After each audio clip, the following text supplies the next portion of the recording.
have no regrets about this plant. Today we're going to talk about Anise Hyssop and why I have like 15 of these plants in my garden. I grew every single one of these plants from a $3 seed packet. We're going to talk about how to use it in the garden and what pollinators and other visitors you're going to see when you plant it. When you're done watching this video, you're absolutely going to want to plant this powerhouse.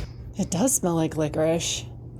It's still too cold to see anything growing outside, so let's pull up last summer's videos while we talk about Anise Hyssop. The scientific name is Agastache foeniculum. I have a hard time being consistent with the name, so I'm probably gonna call it both of those things during the video. I wanna start by saying this plant isn't exactly native in my county.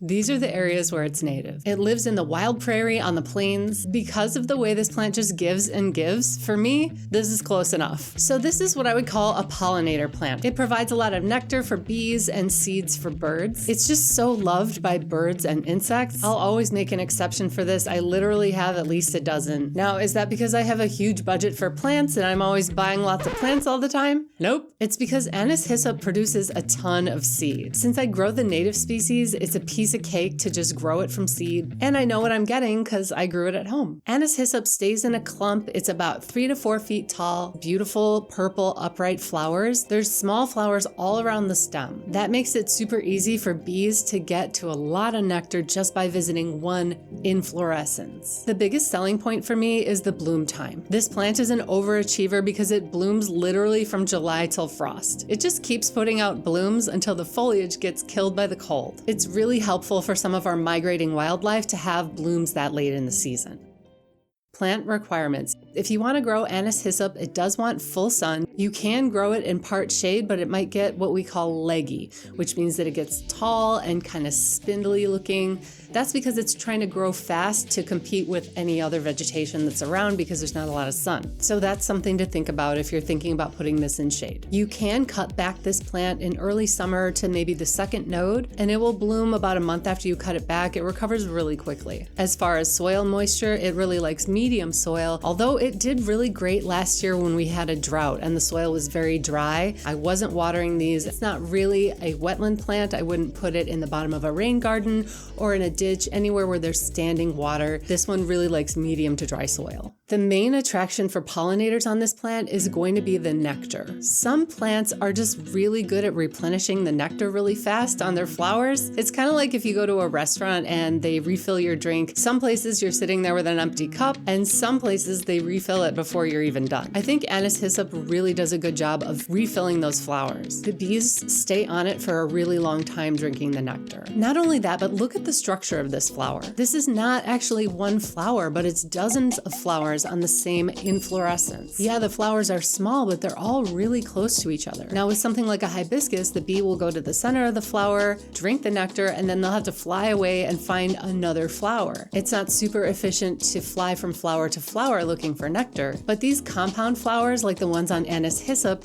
have dozens of flowers on one inflorescence, and the bees can drink from one flower, and then the next, and then the next, and they can kind of go around in a circle on that flower, and they can get a lot of nectar from just that one place, and they don't have to fly around looking for more flowers. That's why some of the best nectaring flowers are on these compound flowers. Our native hydrangea, liatris, mountain mint, any flower that's made up of a whole bunch of little flowers, maybe on a flat piece where it's easy for the insects to just walk around and drink the nectar. These are going to be the favorites for the pollinators. Bumblebees, solitary bees, native bees, hoverflies, and yes, of course, our European honeybee will totally come and nectar on this flower. You might be lucky enough to see a hummingbird visit the flower too. Hummingbirds love this as a snack in between when they're hunting for insects, which is their main source of food. A lot of people don't know that hummingbirds eat insects. Good for getting rid of mosquitoes.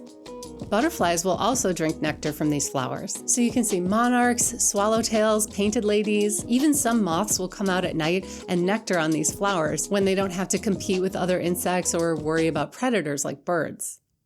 Seeds. The seeds are eaten by a lot of different birds, but in my yard, I see mostly goldfinches. They are on that hyssop all morning, just going to town on those seeds, tearing the flowers apart. It's one of the reasons I plant so many of these. I just love seeing goldfinches. They usually travel in pairs or maybe a double date, so 2 couples foraging together, and I want to be able to have enough food for all my guests to enjoy a meal at the same time. Stems.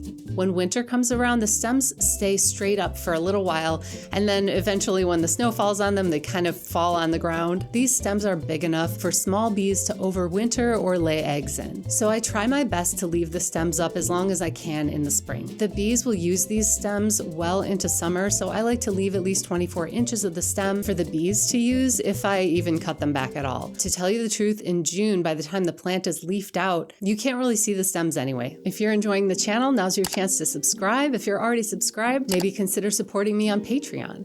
So I'm not sure if this counts as companion planting, but Anise Hyssop attracts so many pollinators. They will remember your garden and come back every day. This is really great if you need pollinating for late flowering vegetable crops like cucumbers, pumpkins, zucchini. It really doesn't start flowering until July, so it's not going to help you with your early season spring crops like apples, but once it starts blooming, it keeps blooming literally until frost. I've even seen flowers past Halloween here, which in the Midwest is really rare. You can also make a tea out of it. It's like a licoricey mint kind of tea. I haven't done it myself. Let me know in the comments if you've tried this tea before. I'll try it in the middle of summer and make a video about it. One of the most beneficial things that I see for plants like Agastache is the benefit to the whole family. All different kinds of insects visit the plant, and you have an opportunity to see wildlife that you probably wouldn't have seen before. I never would have gotten this cool shot of a goldfinch in my front yard if I hadn't planted Agastache. The reason I was able to capture them on film was because they come every single day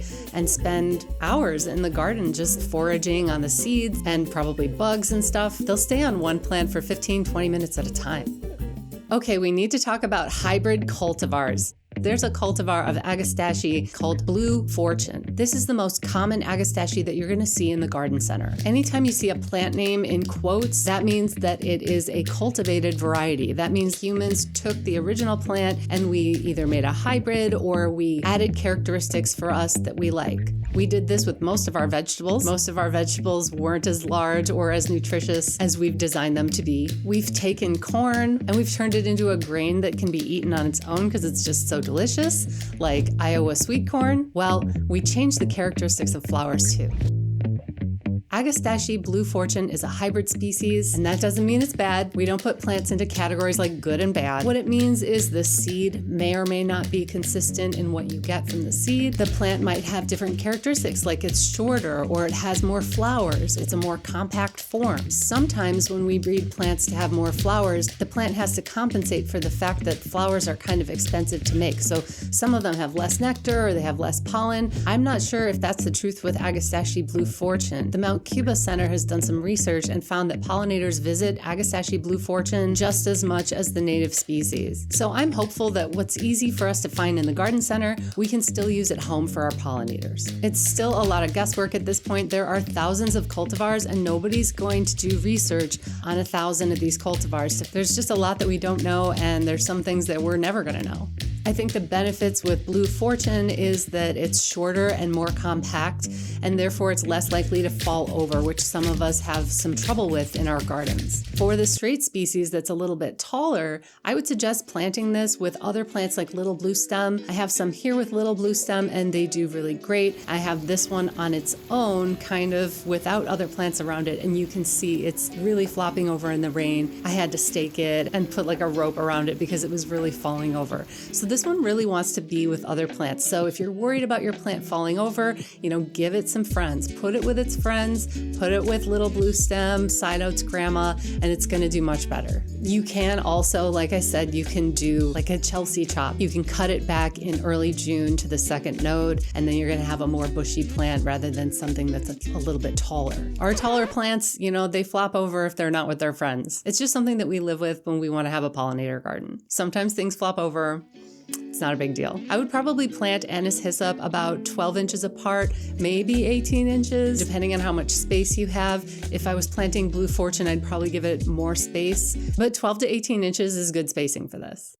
Starting from seeds. Growing from seed is the way I recommend propagating Anise Hyssop. It just grows so fast from seed, and in about 3 months, you're gonna have a strong root system that's available for transplanting. Like you can start Anise Hyssop indoors in March, and you're gonna have a flowering flowering plant by September. And the reason that's a big deal is that most perennials don't bloom in the first year. But if you get an early enough start, it will give you some blooms in September. When we grow annuals from seed, they usually give us blooms nice and early, but then they die that year and you have to plant them again the next year. So this is a true perennial plant. It should come back every year, and it's also going to reseed around, so you'll have little successions of these plants in your garden. So you can buy seed or you can save it from last year's garden. They don't even need to be cold stratified. If you've ever grown basil from seed, this is exactly like growing basil. The seeds are very small, very similar in size to basil seed. They're cousins in the mint family. You just scatter them on the surface and press them into the soil. The seeds are so small, they don't really need to be buried. You can dust some soil across the top if you want. When I'm growing these indoors, I like to cover it with a humidity dome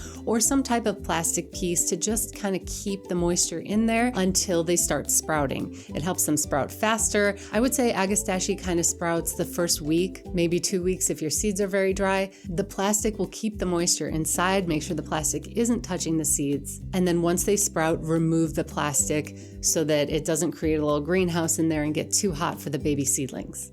Starting from cuttings. So you can propagate from cuttings. This will make a clone from the mother plant. Anise Hyssop really grows great from cuttings. Taking cuttings is something I would do during the growing season outside. I use Mike Kincaid's method of growing from cuttings. I put them in fine to medium grain sand. I water it in, cover it with a humidity dome of some kind, and put it in complete shade with indirect light coming from the sky. So I don't want the sun to be shining on the humidity dome because that's going to cook the cuttings. So they can't be hitting the sun directly, but they need that indirect light. If you're in the northern hemisphere, on the north side of the house, avoid the direct sun completely. I leave it there for 2 months, check on it every week to make sure it doesn't dry out. I water it if it gets too dry. And after 2 months, most of the cuttings are going to have a root system that's strong enough to be transplanted, probably into some nice soil. Cuttings are finicky. I wouldn't just stick these right in the clay soil. I would probably put it in amended soil. This is why I don't grow them from cuttings. I just grow them from seed because it's a little bit easier, but there may be other reasons that you want to grow from cuttings. It's probably also good practice to do cuttings from something in the mint family because they grow so easily and it's really good practice.